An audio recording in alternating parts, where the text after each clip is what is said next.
Olá, amados.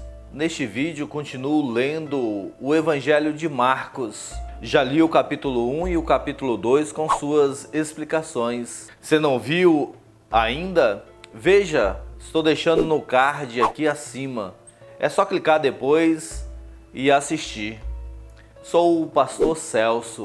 Neste desafio, nós queremos ler a Bíblia toda e comentá-la. Não se esqueça de se inscrever no canal e deixar o seu comentário. Vamos à leitura de hoje. Convido você a abrir o texto de Marcos no capítulo 3. Esse capítulo 3 aborda pela primeira vez o conflito entre Jesus e os fariseus em relação à cura no sábado. Também fala do chamado de Jesus e o nome dos 12 apóstolos, bem como o encontro de Jesus com a sua família, a verdadeira e aquela da fé. Convido você a ler nesse momento dos versículos 1 a 12 comigo. De novo, entrou Jesus na sinagoga e estava ali um homem que tinha ressequida uma das mãos. E estava observando a Jesus para ver se o curaria em dia de sábado, a fim de o acusarem. E disse Jesus ao homem de mão ressequida: venha para o meio. Então lhes perguntou: é lícito no sábado fazer o bem ou fazer o mal? Salvar vida ou tirá-la? Mas eles ficaram em silêncio, olhando-os ao redor, indignado e condoído com a dureza do seu coração. Disse ao homem: estende a mão. Estendeu-a e a mão lhe foi restaurada. Retirando-se os fariseus, conspiravam logo com os herodianos contra ele e como lhe tirariam a vida. Retirou-se Jesus com seus discípulos para os lados do mar. Seguia-o da Galiléia uma grande multidão, também da Judéia, de Jerusalém, da Idumeia, da além do Jordão e dos arredores de Tiro e de Sidão, uma grande multidão. Sabendo quantas coisas Jesus fazia, veio ter com ele. Então recomendou aos seus discípulos que sempre lhe tivessem pronto um barquinho por causa da multidão, a fim de não o comprimirem, pois curava muitos, de modo que todos os que padeciam de qualquer enfermidade se arrojavam a ele para tocar. Também os espíritos imundos, quando o viam, prostravam-se diante dele e exclamavam: tu és o Filho de Deus. Mas Jesus lhes advertia severamente que não expusessem a publicidade. Jesus é abordado por um homem com uma mão desfigurada no sábado, uma doença comum naquela época.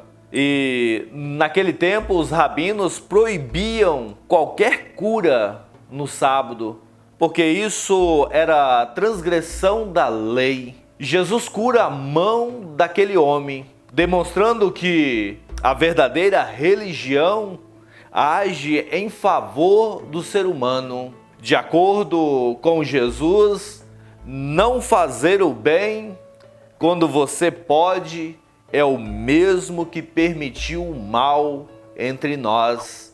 As ações de Jesus resultam em um movimento de oposição contrário a ele, a piedade daquele que veio para dar a nós a salvação. Os fariseus e os da parte de Herodes tramavam contra Jesus, mas Jesus parte daquele local e vai para o mar da Galileia, onde é seguido por um grande número de pessoas que já sabiam quem era Jesus. Maravilhoso, né? Quando a gente sabe quem é Jesus e a gente vai ao encontro dele.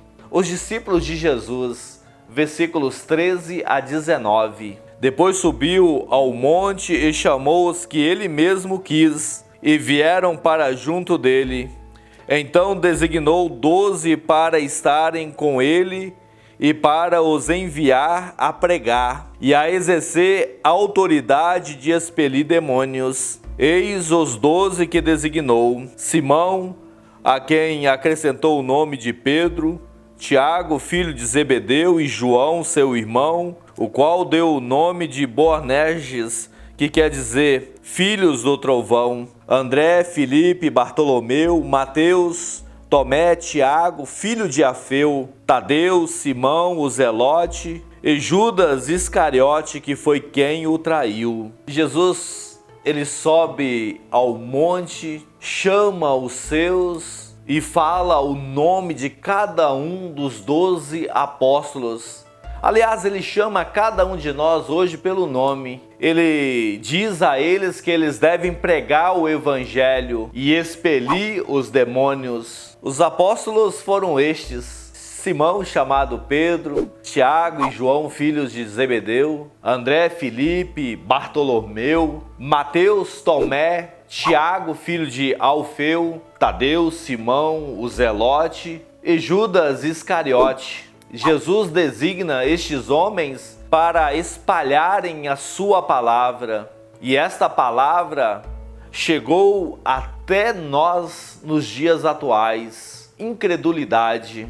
Convido agora a lermos os versículos 20 a 30. Então ele foi para casa, não obstante a multidão afluiu de novo, de tal modo que nem podia comer. E quando os parentes de Jesus ouviram isto, saíram para o prender, porque diziam: está fora de si. Os escribas que haviam descido de Jerusalém diziam: ele está possesso de Belzebu, e é pelo maioral dos demônios que expele os demônios. Então, convocando-os, Jesus lhes disse por meio de parábolas: como pode Satanás expelir a Satanás? Se um reino estiver dividido contra si mesmo, tal reino não pode subsistir. Se uma casa estiver dividida contra si mesma, tal casa não poderá subsistir. Se, pois, Satanás se levantou contra si mesmo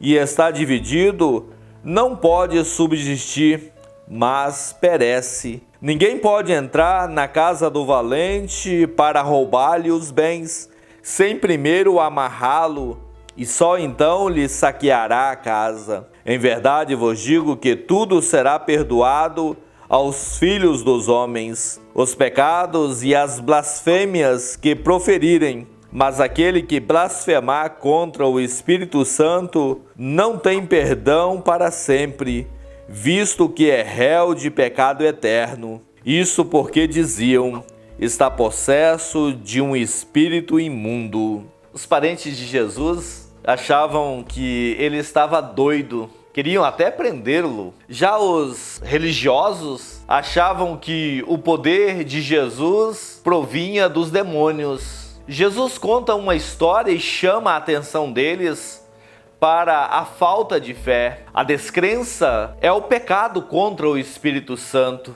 Mas será que hoje, com respeito a pregadores, os fariseus não teriam razão? Pois Jesus mesmo diz que não conhece esses que fazem as mesmas coisas que ele fez, mas ele fez para provar que ele era o Filho de Deus. Vamos olhar mais de perto a família de Jesus. Versículo 31 a 35. Nisto chegaram sua mãe e seus irmãos, e tendo ficado do lado de fora, mandaram chamá-lo. Muita gente estava sentada ao redor dele, e lhe disseram: olha, tua mãe, teus irmãos e irmãs estão lá fora à tua procura. Então ele lhes respondeu, dizendo: quem é minha mãe e meus irmãos? E correndo olhar pelos que estavam assentados ao redor, disse: eis minha mãe e meus irmãos. Portanto, qualquer que fizer a vontade de Deus, esse é meu irmão, irmã e mãe. No final do Evangelho de Marcos 3, Jesus se retira para uma casa onde é confrontado por escribas e pela sua família. Uma grande multidão, mais uma vez, segue até onde ele está. Ao saber disso, sua mãe, seus irmãos, suas irmãs tentam convencê-lo para que ele mude de ideia. É aqui que ele faz a proclamação: quem faz a vontade de Deus é que são meus irmãos, irmãs e mãe. O texto apresenta para nós a família de Jesus. Sim, essa é a família constituída de José e Maria. Mesmo que muitos questionem, falando que não é uma família espiritual. Sim, aqueles que seguem a Jesus pertencem à sua família espiritual, mas quem foi ao encontro dele achando que ele estava doido foi a sua família natural. Se foi rápido demais, volte e reveja de novo. Comente e se inscreva. Deus abençoe sua vida.